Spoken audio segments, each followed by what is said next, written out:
Hey guys, welcome back for another installment of Neuro Life Skills with Dr. Dominic Fetterly and myself, Dr. Michael Longyear. Today, we have another fun guest on with us. This is Dr. Bob Bacon, who practices here in Atlanta. Dr. Bacon and myself have known each other for a while. He just down the street from us here in Atlanta at East Cobb Spine and Sport, and we've been practicing kind of down the street from each other for a while. And we always have a lot of fun when we get together, kind of cracking on each other and going back and forth. So Dr. Bacon is one of the best, chiropractors in the area that I know and in the world that I know, and he really focuses in on more the nutritional aspect of things. And what's fun is, Dr. Dom and I, we share some patients back and forth with Dr. Bacon. He gets to handle that kind of nutritional component for us, and then we can focus in on some of the more neurological aspect. One thing that we often teach a lot when we do seminars on neurology and those types of things is that, we can activate the brain and turn the brain on all day, but unless it has good fuel and good food, that doesn't go very far. So, one thing that we do, we have to pay attention to brain health and brain activation, absolutely, but you got to make sure there's good fuel for delivery in there. And I know no better person than Dr. Bacon to kind of jump into that conversation, because one thing that we've realized a lot in the nutrition space too, it's a really busy space, right? You can almost find a research article or someone wrote something or a blog or something on just about anything you want from a nutritional aspect. But Dr. Bacon has an interesting perspective that we've kind of talked about a lot that I really wanted to bring to the forefront. And because we get a lot of people that are doing the right things, right? They're already eating paleo, or they're eating this, or they're eating that. And that's awesome. People are taking those steps for their health. But Doc, what is, kind of along the lines of what we were chatting about, what's the big issue really with nutrition and even eating the right foods? Yeah, I think it's great. You nailed it. I mean, everybody that comes in, and they look healthy, right? Everybody's looking healthy, they're feeling healthy, they're eating these nutrition, they're eating their food that they're supposed to. But the problem is the soil's depleted. And if the soil's depleted, the plants are depleted. And if the plants are depleted, whatever we're eating is going to make us depleted. And so that's been back since the 1940s that they've done. There was a Senate document out there that was brought up that talked about how the soils were depleted, and there's been nothing done to rectify that. Now we can dive down that rabbit hole a little bit, but give me a chance. Then in 1993, of course, the World Health Organization said the United States actually now is 90% depleted in nutrients, in vital nutrients for survival of the human race. I mean, think about what kind of an impact that is. And to me, what I'm talking about is these are minerals and nutrients. In fact, that report also talked about the fact that you didn't really matter about how many carbohydrates, vitamins, protein. It was about you had no minerals to utilize the nutrients you were bringing in anyway. And that's where we start to see this. We see it falling off. And you and I both know when we start talking about the three that are really the top are going to be, of course, magnesium. We're going to talk about zinc, and I'll let you dive into magnesium, of course, for a minute. But, of course, zinc's for the immune system, right? We know zinc's great for mobilizing vitamin A and helping the immune system. We know that selenium, these are the top two. Zinc and selenium are the top two that they're saying are most depleted in. And selenium is going to be more for the cardiovascular. So what are the two leading causes of death out there, really? Yeah, lifestyle-related conditions like heart disease and cancer and those kind of things. I mean, here you go. And there's no studies that correlate those together, which is, it'd be neat to see it. So if anybody's out there thinking about it, we'll put Dom in charge of that. There aren't any studies out there that really put that correlation together, but I mean, if you're just thinking about what's going on, that makes sense. Yeah. And now you start talking about magnesium. Boy, magnesium is no longer just the poop vitamin, or the poop mineral, right? That everybody thinks that it is, right? Well, it is great for poop. Don't yes, get me wrong. yes. So Well, magnesium will help move things along. But it's more about, like, they're seeing how magnesium now can get in and actually affect the brain. Yeah. And I'm just going to lob that over to you and really start to understand that with the alpha brain waves and everything that's going on with it. But we're seeing that now in the practice as this calmative, this nice, easy, this mineral that gets into the body and helps to deal with, childhood memories. I mean, even like emotional stuff that's in there. Because people now, we both know, we all take care of them, they're so stressed out. And what does the adrenals use so much of? Minerals. Yeah. So they're burning through it constantly, and the body's so depleted. So even if we're eating it in, you're eating the nutrients like we are, you're not getting the minerals you need anyway. So we have this chronic, perpetuating disease process of high stress, low minerals, low digestion, and we're just getting more and more disease processes. Yeah, so, I love a lot of things that you said in there, right? The biggest thing, I think, when we look at magnesium and all of those, zinc and selenium, and a lot of the other micro and macronutrients too that we're just not getting enough of, what we're seeing, kind of lobbing over the magnesium part, when we work with a lot of concussion, that's the big lead into concussion, right? The chemical cascade is that you're depleting magnesium. It's actually, magnesium is a plug that keeps the cells healthy, but keeps them closed. When they're not closed, they take in all of this excess fluid, so to speak, or negative ions, and they actually burst and they lyse, which is why you actually get, like when you consume things like MSG, it almost gives you symptoms that are concussion-like, because that same chemical cascade happens, and especially in the absence of things like magnesium and selenium too in that area of the brain. And as we kind of unwind that, the interesting part to me is that even if we eat perfect, I love what you said about it doesn't, we're all into watching macros and, we all got our Carbs fitness app and, 20, 30, 10, kind of looking at all of those things. And that's all great. And those are important things. But, you often hear me say, I love, focusing in on diet, but we need to focus in on diet for brain health and less for waste. Because if we focus in on brain health, the depression stuff, we help with that. We help with wanting to get out and move more, and the waistline just kind of follows. And I think we focus a lot on macros and those kind of things because we're focused more on weight loss or muscle building or those kind of things. And we oftentimes do that at the risk of depleting ourselves even further of other minerals and other nutrients just from not getting them in our diet. And now you're telling us that even if we ate everything right, we might still not get enough of the nutrition and enough of what we need. And it's neat, even in that, on that same kind of idea, humans can't even consume enough. Our stomachs aren't large enough to actually get the minerals that we need in, even if we did eat all the right foods. So it's one of those that just perpetuates the same problem. And I agree with you, because along those lines, when you start talking about depression or all this stuff about getting outside and helping with the brain and people aren't having that motivation anyway because they don't feel it. They're trying to eat their way out of these states by what? Ben and Jerry's or, their two best buddies, whatever it may be, to help create the serotonin levels to help them feel better. Like you talked about it too with the dopamine response and things like that. We're not getting them the right nutrients or the raw nutrients they need so that they can actually utilize the food that they're putting in. Yeah. And that's an interesting concept. Really, when you talk about availability and that there's less even available there, it brings my mind at least to the utilization of. So you might give one person a certain dose of something and they don't absorb it. And with me, I've had a ton of concussions, so for me, absorbability of nutrients is one of the pieces.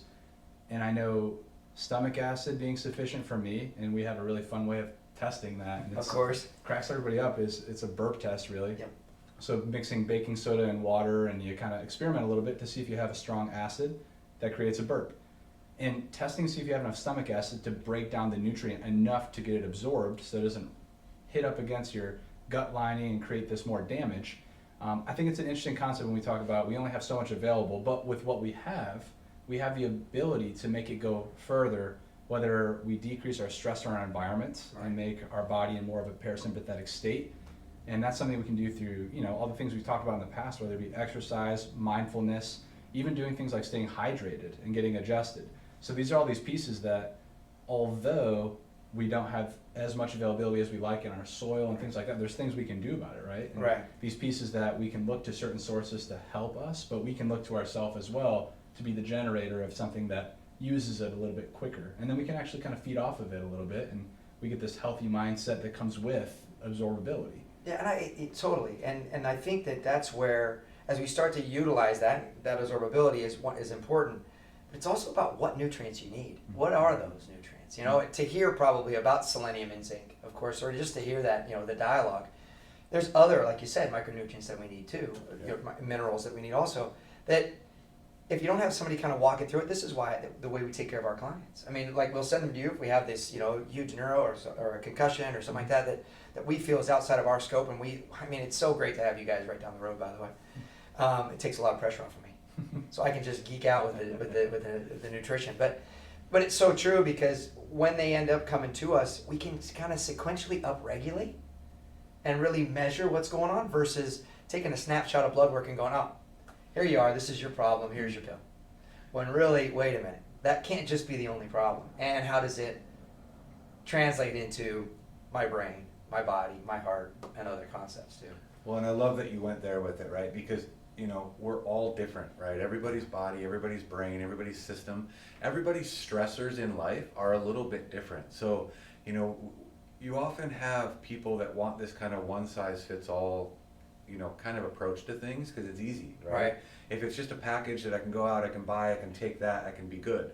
But that's not how our systems work. Our stressors are different, our lifestyles are different, our previous life experiences are all different. So our emotions kind of run our system in a different way. And depending on what our stressors are, they change the nutrition that we have. You know, we hear a lot about genetics and, you know, well, my mom had this, so I'm going to have this. And I love the conversation more into what's known as epigenetics, in that my mom breathed the same air and ate the same foods as I'm eating right now, so I'm going to have that. In that we have a little bit more control over our epigenetic expression. And with that, because of the air you breathed or the food that you ate, your mineral deficiencies may be different.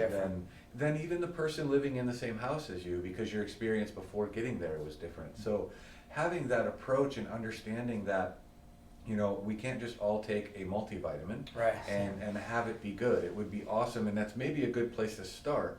But understanding kind of where those deficiencies are and where to look at some of that different stuff. And you know, that's one thing I've learned in just our conversations and in our conversations going back and forth is, you know, like Dr. Fetterly has some experience with concussion. So my experience of, you know, having a spinal cord injury is different than his. So our nutritional deficiencies are going to be different as well.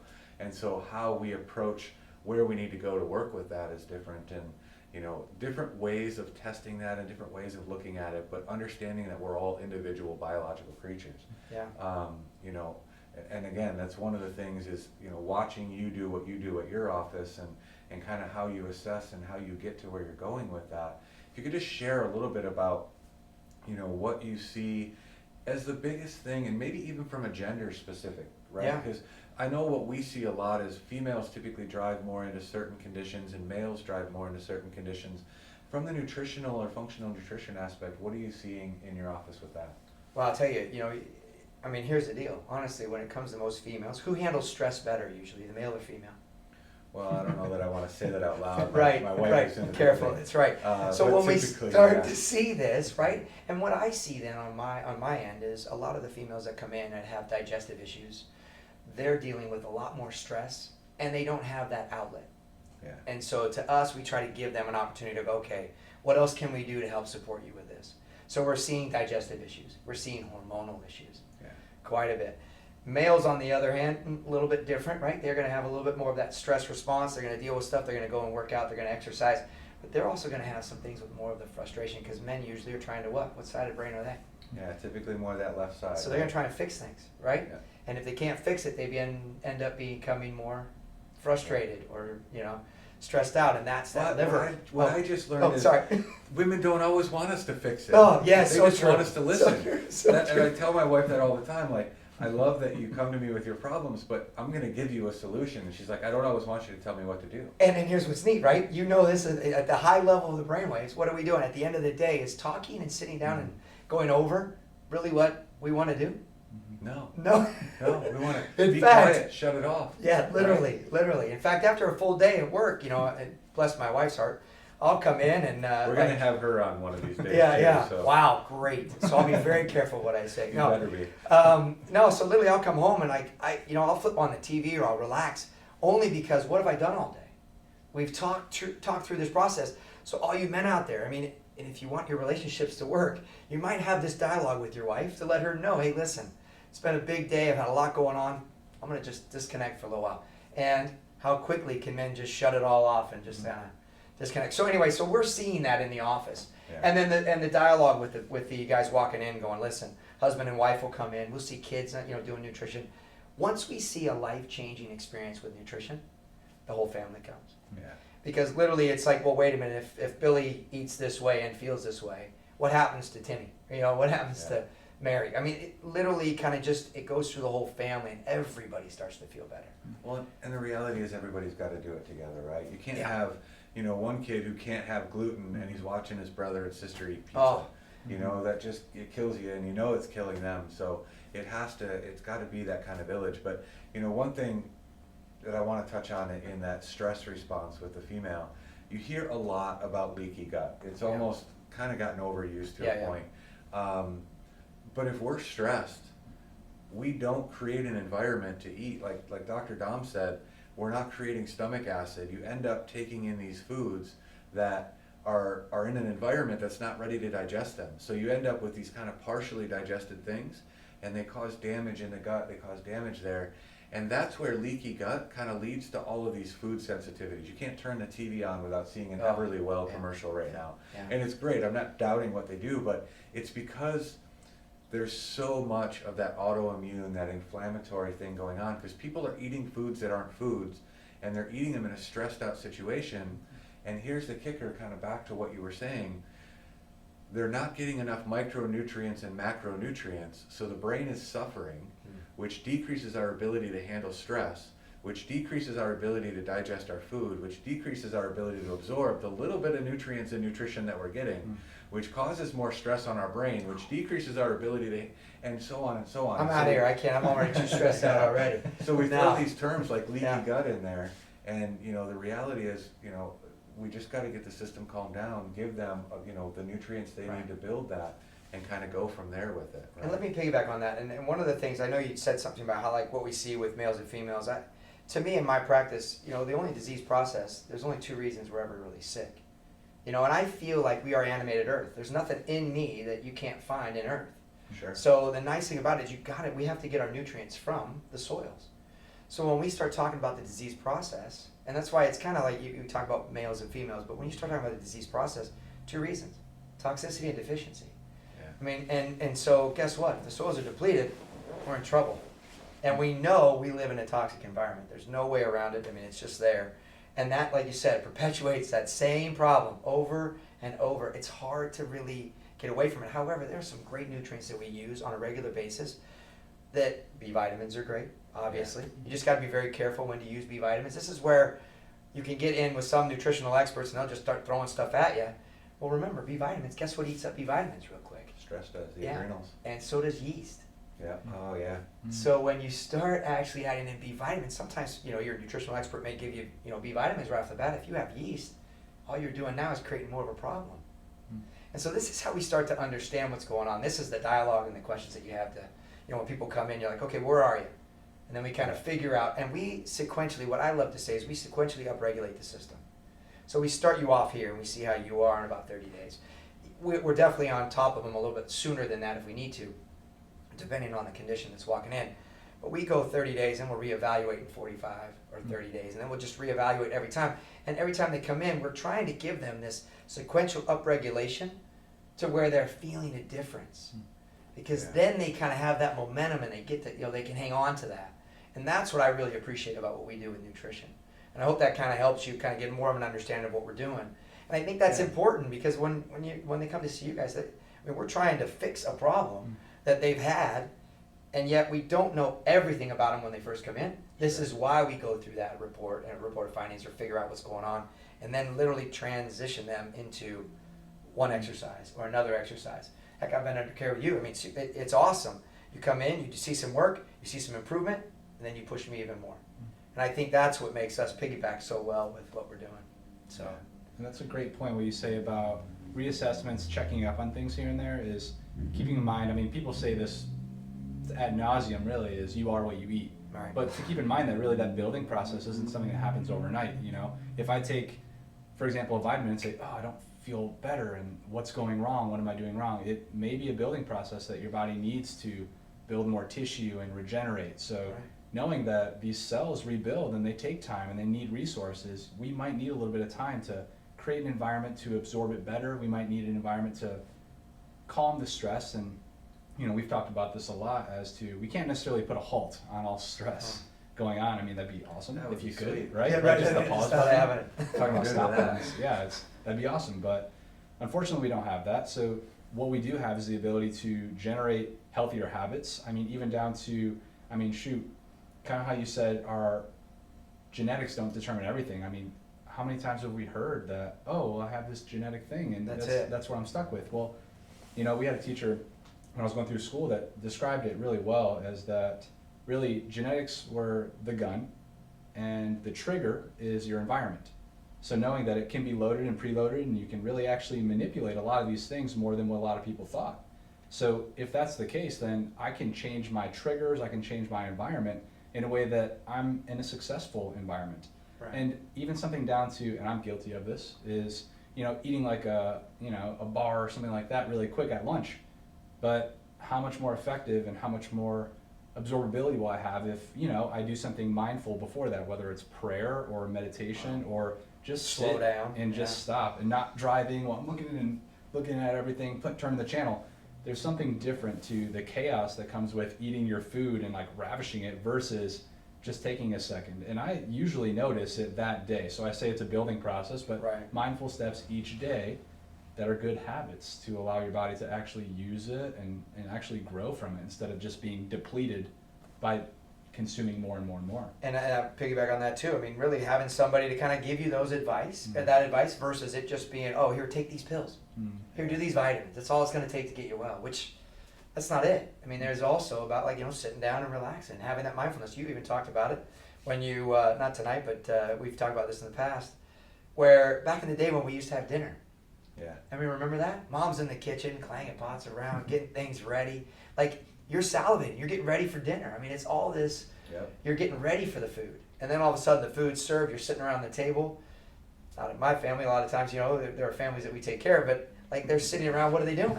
They're having They're not even- conversations. Yeah. Oh, well, yeah. Yeah, not a lot now. of families now are No, doing it's this. here and Hopefully yeah. they're texting each other. Well, really, But I doubt really, it. or they're watching this podcast, which is exactly, and Which then is having what a you should be dialogue, doing, right? you know, and you know, at the dinner table. But that's kind of, you know what I mean? It gets that body ramped up and ready for the nutrients that's about to come in and supportive. And I think really, guys, what it all comes down to is making sure you're getting the nutrients you need in, but then also supporting your body through that process.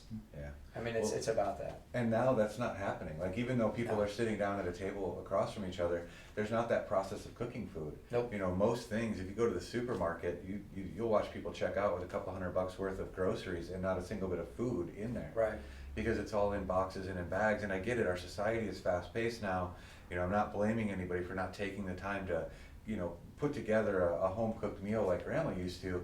But in understanding that, we have to be more mindful of it, right? Is if we want to absorb the nutrition that we have, we need to have that time. You know, the hour-long process that mom was putting together the food was preparing your system to digest it. Now we, you know, look up DoorDash and the doorbell rings and dinner's there, and we eat. We might have gone right from running and gunning and working and all of that kind of stuff to doing that. So, which is all that processed food anyway. Right. So then, and so we're not ready to digest it. It's there. We're there in a moment to eat it, and then we turn around watching TV or some sort of whatever news media or on TV or whatever. That's probably not the best for us to digest food anyway. right. So I mean, we just- end up with this environment that's deficient, right? And on top of it, you know, again, kind of going back to, you can't turn the TV on without seeing a supplement commercial, or especially on, you know, social media, there's a supplement commercial or something, you know, out there. Or And drink what I- milk or whatever it may be too. Yeah, we won't go down that rabbit hole. We're running short here. Yeah. But so, you know, basically what we're looking at is, what I really like what you said is that it's a busy space and we can do a lot of things even in the interest of trying to be good and get bad results. And something that we harp on a lot, you know, because we do the, you know, more neurotherapies in our office where you do more the nutritional counseling of it. And I often, you know, I associate it with this, or like this with people. If you get a $10 a month membership at Planet Fitness and you decide, I'm going to work out and I'm going to get this done, there's a certain level of results, right, that you get. There's a different level of results if you get that Planet Fitness membership and then you hire a personal trainer that comes to the gym with you and takes you to that next level. I looked at it like with CrossFit, because my first practice was actually in a CrossFit gym. And, you know, we saw a different level of results with people because you had coaches, you had a community that was there to support you in that. And, you know, that's what I think we need to understand, is that there's a certain level, they go to someone like you or someone like us because we coach you through it. It's easy to read an article or watch a commercial and decide I want to take all these B vitamins or this supplement or that one, or again, there's so many brain health supplements out there right now because they realize people's diets are broken and their brains are broken. That's just where we're at as a society. So it's a busy space, and a lot of it is kind of garbage information. So I think the importance of, one of the biggest takeaways from this is understanding that going it alone is a really hard and sometimes difficult road, because there's a lot of stuff out there, and even doing, like you said, taking B vitamins is a great thing most of the time, unless you've got a yeast overgrowth or bacterial overgrowth, and then it's going to cause all sorts of havoc in your system. Taking magnesium, probably there's a few supplements I'm kind of okay with everybody taking. Magnesium is probably one of them. Vitamin D is probably another. But even at that, understanding that if you want to go to the next level, having someone walk you through it is of uber importance. So that, for me, would be a takeaway from this, and understanding that even if you're doing all the right things, you might not be doing the right things. And understanding that we might still need to reach out to somebody in your area that can help walk you through it and help make sure that you're getting the nutrients that your body needs, because it's not the same as what my body needs or their bodies need. Right. Other than, having that coach and that takeaway, is there one other takeaway that you'd want people to understand? Well, no, I just think, literally, when you're talking about magnesium, shop on the outside of the grocery store. Really start to get some of that, that live food versus the everything that's prepackaged in the middle. I think that's important, and I do agree with you with getting somebody to help you and kind of ask some questions. We see people all over the country. It's one of those things that now with virtual, it's really not that hard to really be able to tap in and go, okay.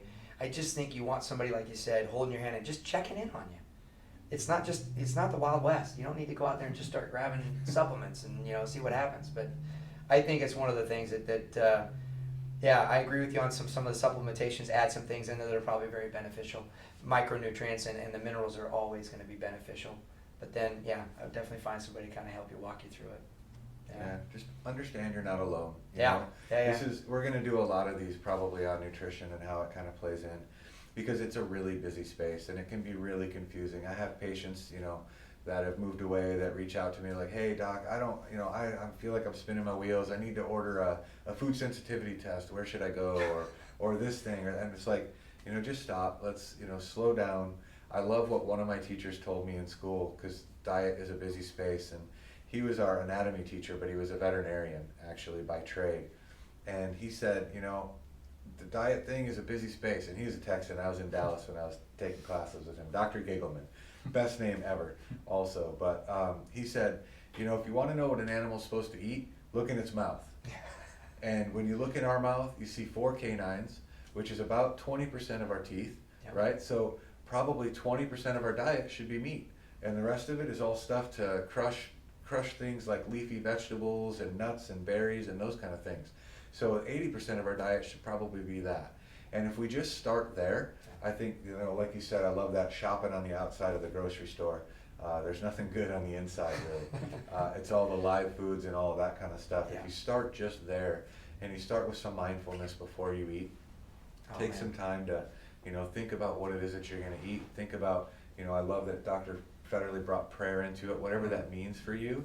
Connecting to yourself, connecting to the family, I think puts our body in a better position to absorb the little bit of nutrients that we're getting. And understanding that soil's been farmed out, and that we're probably going to need to get some help from elsewhere or from other sources. So, this has been fun. We always have a great time when we get together. And we can always talk more about stuff. And we can go way down. Go for hours here. There's so much with nutrition. But everyone will be sleeping while they're watching it. Hopefully not at the dinner table while they're watching this podcast. But, thank you guys for playing along. Again, wanting to build some neuro life skills. And this one being that understand there's going to be some supplements that we probably need to take to supplement what we're not getting from our diets, and really what we're not getting from the soil anymore. But also that idea, piggybacking off of what Dr. Porter said about having mindfulness as part of our life, and understanding that that's also part of our diet, literally part of our diet at this point, because it'll set our body up to better absorb the nutrition that we're getting. So thank you guys for playing along, and we look forward to seeing you guys soon on another one.